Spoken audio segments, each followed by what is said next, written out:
Сәлеметсіздер ме, достар? Менің атым Оңғарбаева Айдана Айтқалиқызы. Мен Google экожүйесі туралы педагогтерге арналған шағын курстың авторымын. Курс мазмұны жағынан жеңіл, ал құрылымы жағынан шағын етіп құрастырылған. Жалпы курста 4 модуль бар. Бірінші модуль Google-дің негізгі құралдарына арналады.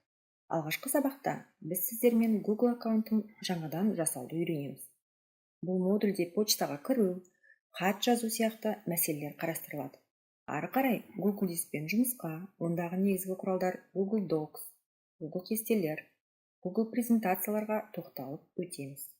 Бұл құралдар күнделікті жұмыстарды атқаруға көмектеседі.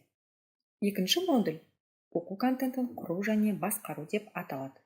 Бұл модульде Google Forms пен Google Classroom'ның негізгі функцияларына тоқталамыз.